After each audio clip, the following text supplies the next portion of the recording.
Hello and welcome to Safe Schools. I'm Commander Curtis Graves with the Mobile Police Department. I'm Andy Howard with the Mobile County Public School System. Andy, we're going to have a great show today because we are here to talk about some things that are very important to our community, and that's COVID. Wow, Curtis, this is probably one of the most important conversations we've ever had. Without a doubt, and we're going to have a very special guest, Dr. Scott Shavers with the Mobile County Health Department. He's an epidemiologist for the city of Mobile for the health department, and he's going to enlighten us and educate us on some very important information that I think we all need to know. That's why I'm here. That's why I think it's important. I'm really excited, and I think it's the most, like I said, one of the most important conversations we've ever had. We'll be right back. I'm Ashley Rich, Mobile County District Attorney. The failure to obey school bus safety laws will cost you. It can cost you up to a $3,000 fine and the loss of your driving privileges. But more than that, it could cost the life of a child. That's why the Mobile County Public School System is urging you to stop and obey all bus traffic laws. Hi, I'm Pat Mitchell, Director of Transportation for the Mobile County Public School System. We're asking you to obey all bus safety laws. It could save a life. Remember, stop ahead when you see red. Our future depends on it. The Mobile County Public Schools Signature Academies program offers a variety of specialized curriculum for highly interested and motivated students. These academies provide students with choices ranging from aviation to healthcare, advanced information technology to international studies, from engineering to coastal studies. These high-quality hands-on programs prepare students for careers readily available in Mobile County. Signature Academies program.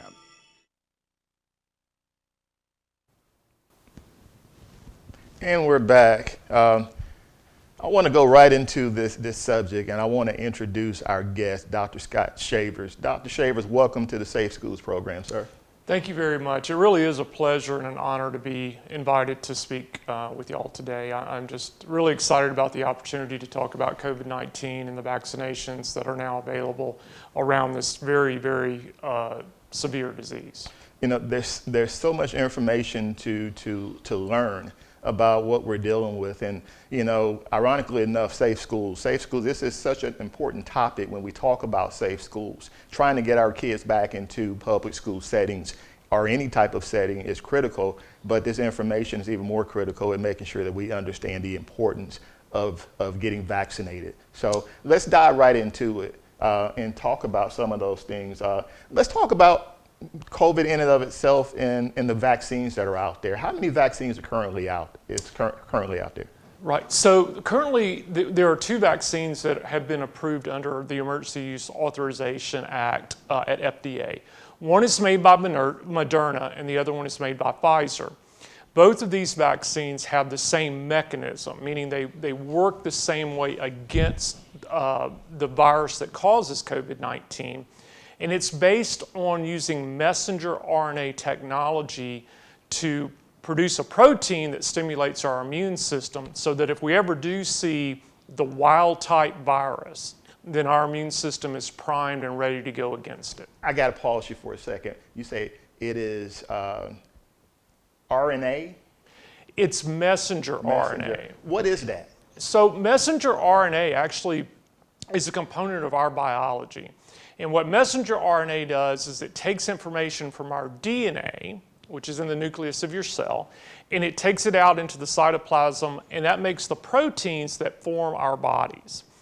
How the vaccines work is they actually use our cellular mechanism to make a part of the virus that's the spike protein. So if you're looking at the news and they show you that cartoon, it's the red part of that cartoon. That's the spike.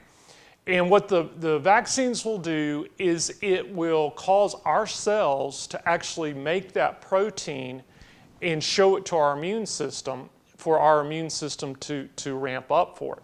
But I need to be clear, there's no virus whatsoever in these vaccines. So you cannot get SARS-CoV-2, which is the virus that causes COVID-19. You can't get it from that. The only things that really are in these vaccines, the two that are available now, are salts, sugar, fat, which is a great way to make collards, by the way, and that little genetic part that, that codes for the protein. So Dr. Shavers, I think two things that are significant in why we wanted to talk about this is the newness aspect. The newness aspect of our unfamiliarity with this particular virus, the COVID-19, and our unfamiliarity with the manner in which we're treating it, this mRNA virus treatment. Relatively new, very new, I guess I would say.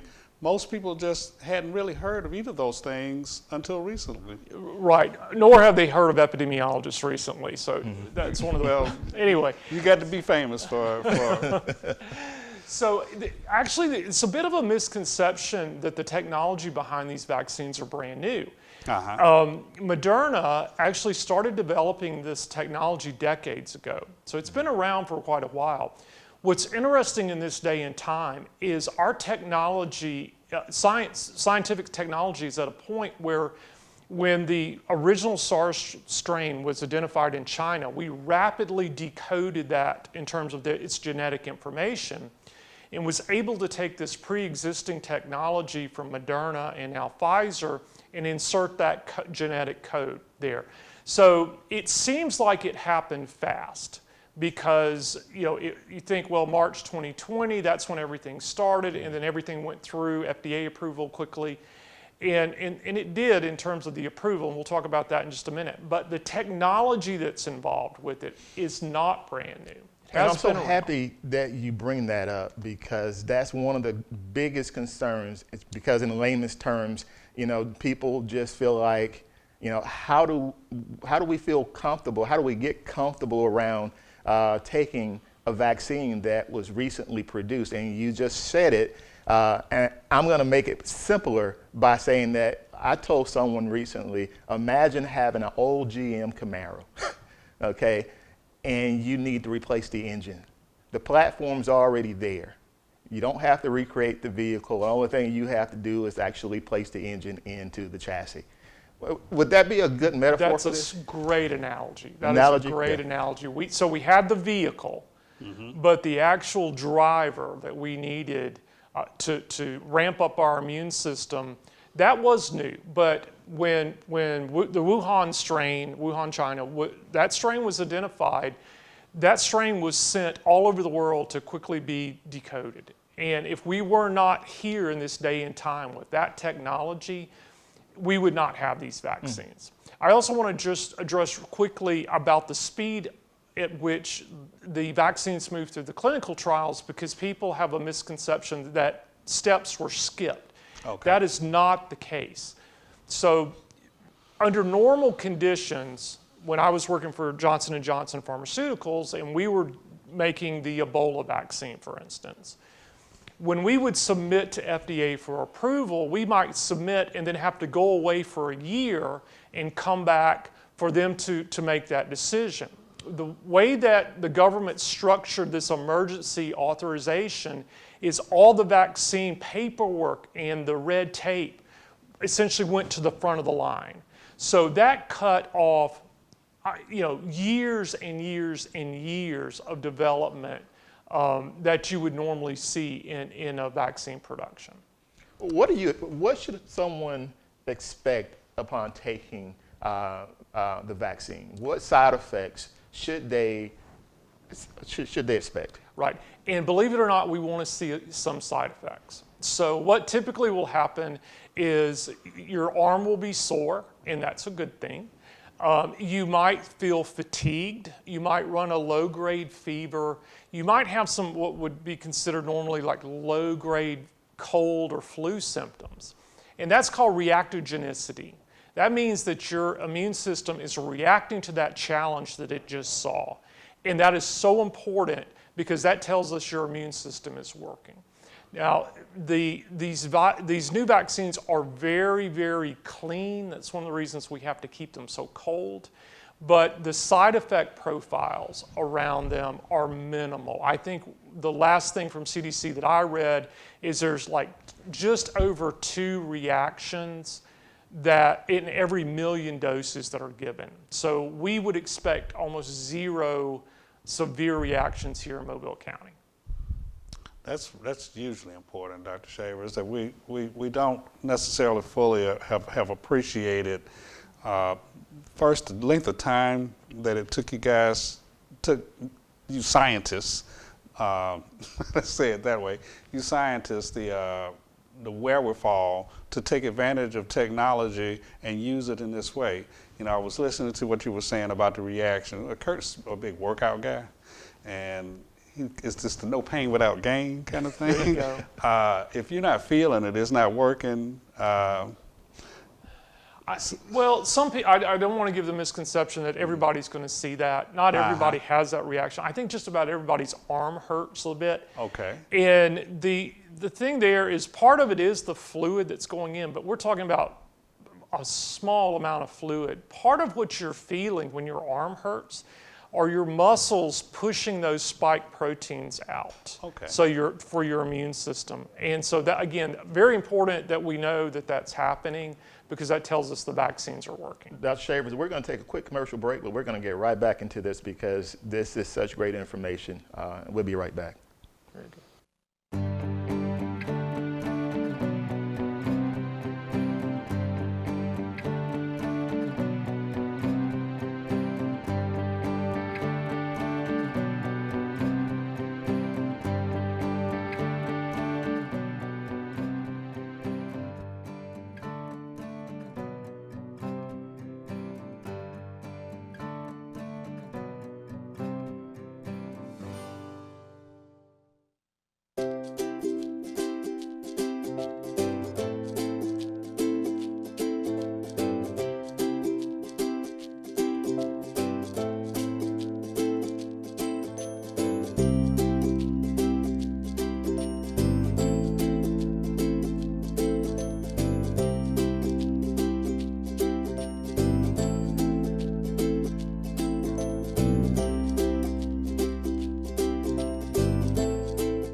To be in the AP program, it not only offers you great opportunities in the classroom, but also outside. Like being a member of the AP program, I can come into college already being a sophomore in college, so I can completely skip 1 year just by completing all my AP credits and by taking the classes and passing the exams.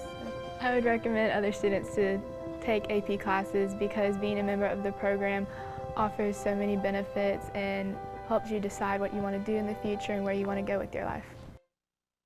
And we're back. Dr. Shaver's got a question that I want to ask because I've heard people ask this question or make this statement. They want to wait for the Johnson & Johnson vaccine because it's only one dose. How critical is that? How important is that in taking the one dose versus or waiting for the one dose vaccine as opposed to taking what's currently available? Okay, yeah, super question. So the Johnson & Johnson vaccine is actually based on the technology that we used for Ebola. And they are DNA vaccines, so is the AstraZeneca one that's coming.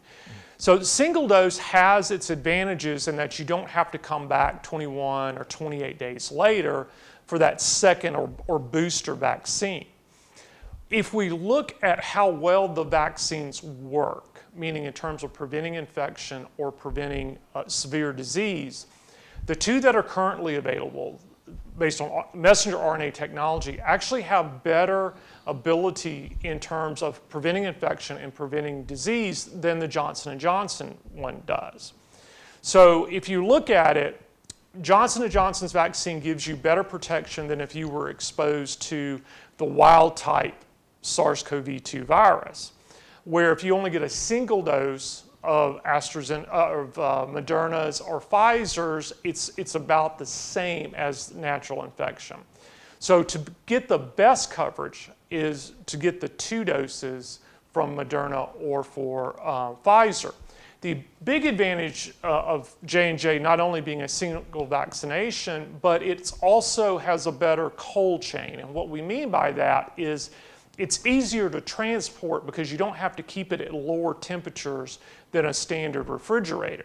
So you can take a vaccine like the J&J vaccine and send it all over the world like what we had to do with the Ebola vaccine. Same thing with the AstraZeneca vaccine. Those are much more stable but they're not as clean and not quite as effective as the Pfizer and Moderna platforms. Well, I'm just digesting here, Dr. Shavers, and this is a pile of just extremely important information. One of the reasons we wanted to talk with you today is because of the paranoia thing. There are just so many stories out there that just don't resonate with what you all are saying, and I'm just hoping you could address some of those conversations. Absolutely. And I really sympathize with everyone trying to keep up with all this information. You know, when I was growing up, we didn't have Facebook and Snapchat and whatever else is out there, right? So you got your news and information from some very credible sources that we're coming across. So what you see on social media, you have to remember, is not really science-based. Great place to get recipes off Facebook, probably not where you want to get your science from. But I understand it because all of this is new. And when we originally called this new disease a novel coronavirus, it was because it was novel. It was brand new. So we were learning as we went very often. And given how things have happened and how quick things have happened, I understand the vaccine hesitancy. So there's a group of people that are always going to be vaccine deniers. And I get that. But now we have this group that I call vaccine hesitant. And it's because they're concerned because of all this information that's out there. They don't know what's 100% true and exactly what that means to them. And a lot of that has to do with social media and the algorithms that are in Facebook that will send you the same type of information over and over and over again. So it's difficult. And we do see a lot of conspiracy theories that are out there. Some of them are almost science-based, but it's kind of cherry-picking data. And some of them are just way beyond the aspect of causal reasoning that we see. I understand the hesitancy. I'm glad we're talking about this again because of all the misinformation that's out there. There's so much misinformation that's out there. But we're at a critical stage now, and I'm gonna date myself and say pony up, because at this point, how do we pony up? How do we get back to some degree of normalcy? We don't know what that's going to look like, but how do we get there? By having critical, serious conversations about this virus. Yeah, so in order for us to get back to normal, and it may be a new normal, but we have to reach what's called herd immunity, which we can come back to that in just a moment. I will say fundamentally, because of the critical vaccine shortage, people have to wear masks. They have been scientifically shown to prevent infection. And if you couple that, wearing your face coverings with social distancing, avoiding large gatherings, and washing your hands, don't touch your face, doing those things, that stops transmission of the virus that causes COVID-19. And now we have the vaccines, and again, although critically short, that's kind of one more layer that you can put in line as you build a wall. To prevent the virus that causes COVID-19 from moving from one person to the other. And so when we reach that concept, which is herd immunity, then we can kind of go back to normal. But even after having the vaccine, so I've had my 2 doses, I'm well past where I should be over 90% protected. I still have to wear my mask and I still have to socially distance because there's still that possibility that I still may be infecting an individual because I may be just carrying the virus. So we've got a long way to go. To give you some numbers, there are about 415,000 people in Mobile County alone. And in theory, if I could put a bubble around Mobile County to get to herd immunity where we could go back to normal, we have to vaccinate about 330,000 of those 415,000. That's herd immunity. So don't wait on the vaccine. It's not a get out of jail free card, that you can go back and do whatever you want to. And what's really interesting is what's being done in the school system. And I'll say this, Having your kids in school is one of the safest places to have them, because in the schools they enforce mask wearing and they enforce social distancing. And so we don't see transmission between kids, we see it coming in from the adults and then the kids being exposed, and not the other way around like we would with influenza. Dr. Shavers, you're giving great information, and I could talk to you at length about all of this. We're going to take a quick commercial break, and we're going to wrap up our conversation. We'll be right back. I'm Ashley Rich, Mobile County District Attorney. The failure to obey school bus safety laws will cost you. It can cost you up to a $3,000 fine and the loss of your driving privileges. But more than that, it could cost the life of a child. That's why the Mobile County Public School System is urging you to stop and obey all bus traffic laws. Hi, I'm Pat Mitchell, Director of Transportation for the Mobile County Public School System. We're asking you to obey all bus safety laws. It could save a life. Remember, stop ahead when you see red. Our future depends on it.